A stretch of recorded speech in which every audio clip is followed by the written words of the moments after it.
Hey guys, welcome to my channel. আমি মহারাজার। এখন ওরা একটা খুব খিল্লিবাজ কন্টেন্ট নিয়ে কথা বলবো। এরকম হয়, বড় ছবি তো একটু এসব না হলে কি হয়, এটা তা না তাহলে তাহলে তোর বড় ছবি হবে না সেটা। প্রিন্সে অজগর সাপের সাথে মেগাস্টার শাকিব খানের fight sequence, my goodness, full fight একদম। অজগর সাপ পেঁচিয়ে ধরবি, তার সাথে মারামারি হবে। তো বলে রাখি বন্ধুরা, এটা একটা দারুণ দারুণ রিউমার্স উঠেছে আর কি সোশ্যাল মিডিয়াতে। এগুলো না উঠলে, তুমি বলো, একটা সিনেমার হাইপ না থাকলে এসব কথা ওঠে? তো এটাই তো মেগাস্টার শাকিব খানের ক্রেজ, এটাই তো মেগাস্টার শাকিব খানের পাওয়ার।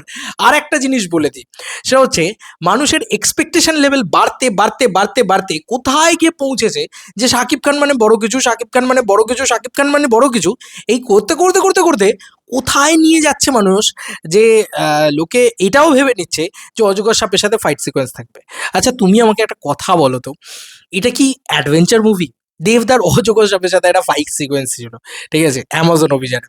সেটা অ্যাডভেঞ্চার মুভি ছিল, এবং সেটার মানে অ্যানাকন্ডা যে সাইজ, বা সেই যে ইয়ে অজগর সাপ, বা যে যা বলতে পারো আর কি, বড় সাপ, যা কিছু, সেটা রীতিমতো মানে ভিএফএক্স এ তৈরি করা, এবং সেটাকে দেখতেও খুব একটা ভালো হয়নি সেই সময়। সেটা মানে শিওর যে দেবদা নিজেও বলবেন, এবং আহ, প্রত্যেকে মানুষ বলবে, কারণ তখন চেষ্টা করা হয়েছিল, এই অনেক ভাগ্য ভালো, সেটা কেউ বলে না আর কি। সেটাকে নিয়ে মেজরিটি লোকে খিল্লি করে।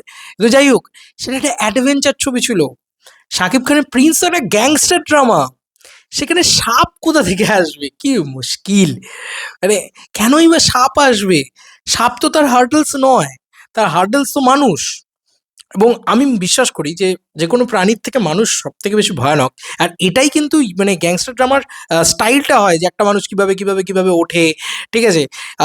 সেখানে যে গ্যাংস্টার ওয়ার্ল্ডটা, ঠিক আছে, কে কিভাবে বাঁশ দিচ্ছে, কে কিভাবে সাপের মতন দংশন করছে। হ্যাঁ, আমরা অনেকটা বেশি অ্যাসপিরেশনাল হয়ে, বা প্রচণ্ড বেশি কি বলে মানে আহ, উচ্চ মনস্ক হয়ে, বা অনেকটা বাংলা ছবিকে ভালোবেসে, এবং অনেকটা বড়ভাবে ভাবনা চিন্তা করে এইটুকু ভাবতেই পারি যে ভাই শাকিব খান উড়িয়ে দেবে।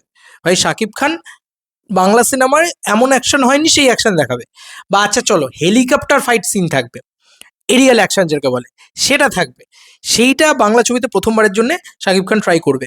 তো এইগুলো তুমি বলতে পারো সাপের সাথে, এখানে ঠিক সাপের সাথে যায় না। আর আমি এই কথাটা যদি বলতাম, ঠিক আছে, কি খিল্লি হতাম ভাই!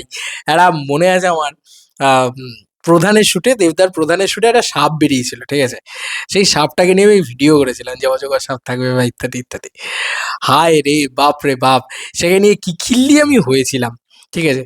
যাই হোক, এসব করতাম, এখনো করি, এরকম নয় যে করি না। তো যাই হোক, এরকম ধরনের আপডেট পেলে একটু অবাক লাগে, একটু মনে হয় যে না, এই আবার কি কথা, এটা তো একটা সোশ্যাল মিডিয়া স্পেকুলেশন।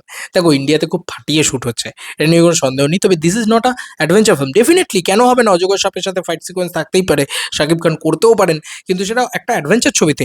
আমার তো মনে হয় শাকিব খান অ্যাডভেঞ্চার ছবি করেই নি জীবনে বোধহয়। একবার করুক শাকিব খান একটা অ্যাডভেঞ্চার ছবি, আমিও চাই শাকিব খান ডেফিনেটলি করবেনও হয়তো ইন ফিউচার অ্যাডভেঞ্চার ছবি।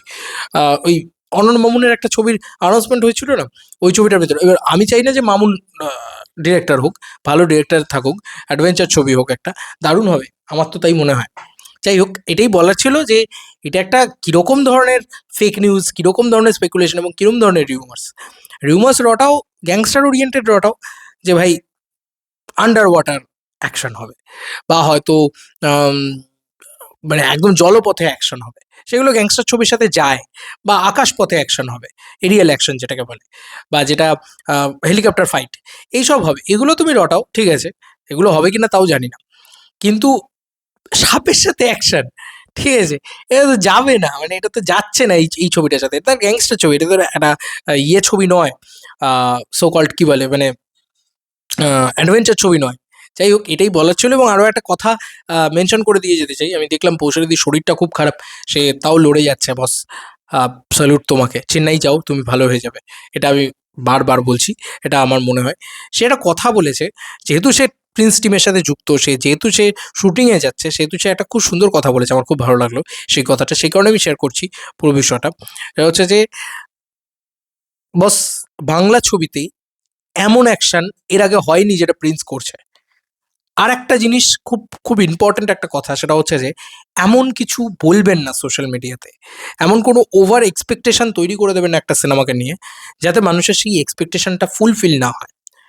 অনেক আলোচনা হবে, অনেক কিছু হবে, কিন্তু ওভার এক্সপেকটেশন যদি তৈরি হয়ে যায় না, মানুষ তখন গিয়ে যদি দেখে যে না এটা তো হলো না, ওটা তো হলো না, সেটা তো হলো না, এটা তো সোশ্যাল মিডিয়ায় শুনেছিলাম, ওটা তো এটা কিন্তু একটা সিনেমার জন্য হার্মফুল, ক্ষতিকর। এত বাজও বাড়িয়ে দেবেন না, এত ওভার এক্সপেকটেশনও তৈরি করে দেবেন না, যেটা সেই সিনেমাটার মানে আন্ডার টোনে যায়। কারণ আমি বারবার বলছি, ধরুন তুফান থেকে যা এক্সপেকটেশন আমাদের ছিল সেটা ফুলফিল হয়েছে, তাই তো? কিন্তু যখন আমরা তাণ্ডব দেখতে গেলাম, তখন আমরা তুফানের বাবা এক্সপেক্ট করে গেছিলাম, সেটা পাইনি বলেই জাস্ট আমরা তুফান লেভেলে যাইনি তাণ্ডব, তাই তো? এবং যদি আপনি মানে ভালো করে লক্ষ্য করে দেখেন, বরবাদ এই সিনেমাটা আমরা বিলো এক্সপেকটেশন নিয়ে দেখতে গেছিলাম, যে ঠিক আছে স্কেল দিয়ে দিয়েছে আর কিছু থাকবে না, সিনেমাটার ভিতরে ভালো সোল আছে, ভালো গল্প আছে, তুফানের বাবা বানিয়েছে, সেই কারণেই কিন্তু আমরা ওইভাবে দেখেছি। এক্সপেকটেশনটাকে লো সেট করা সবার আগে জরুরি। আজকে আমরা যদি বরবাদের বাবা ভেবে প্রিন্স দেখতে যাই, খুব সমস্যা আছে ভাই, খুব সমস্যা আছে। কারণ হতেই পারে প্রিন্স হয়তো বরবাদের বাবা, কিন্তু আপনি যে বাবাটা ভাবছেন, যে বাপ লেভেলটা ভাবছেন, সেটা নাই হতে পারে। এই ধরনের নিউজ স্পেকুলেট হলে, এ ধরনের জিনিসপত্র যে সাপের সাথে অ্যাকশন, এই ওই হ্যানা ত্যানা, এসব যদি আসতে থাকে, তাহলে বিশ্বাস করুন ছবিটা আরো বড় জায়গায় যেতে গিয়ে বাধা পাবে। ছবিটা বড় জায়গায় যেতে দিন। যেটা করছে ইন্ডিয়াতে, যে পরিমাণে তারা শুট করছে, এটা নিয়ে কোনো সন্দেহই নেই। তারা ৭-৮ দিন ধরে শুট করেছে, ১২-১৩ ঘন্টা থেকে ১৭ ঘন্টা ধরে শুট করেছে এক একদিনে। এত পরিশ্রম করছে তারা এবং এত ভালোভাবে শুট করছে, সেটা আপনাদের দেখতে একটা ডিফারেন্স কিছু পাবেন এই ছবিটার ভিতরে। দেখতে ভালো লাগবে আপনাদের ডেফিনিটলি। কিন্তু এই ছবির ভিতরে সাপের সাথে অ্যাকশন-ট্যাকশন এসব কিছু নেই। আপনারা এক্সপেক্টই করবেন না যে আমি এরিয়াল অ্যাকশন দেখবো, আমি এটা দেখবো। এরিয়াল অ্যাকশন করতে পয়সা লাগে ভাই, প্রচুর খরচা হয়। বাংলা ছবিতে এরিয়াল অ্যাকশন করা সম্ভবই নয় প্রায় বলা চলে। তো সেখানে দাঁড়িয়ে চেষ্টা করছে টিম, দেখা যাক কি করে, কিভাবে তারা চেষ্টা করে, কি তারা করে, কি তারা আউটপুট বার করতে পারে। বাট একটু সাপোর্ট করুন এবং এক্সপেকটেশনটাকে একটু লো রাখুন। দেখবেন আপনার সিনেমাটা দুর্দান্ত লাগবে হয়তো। Bye bye.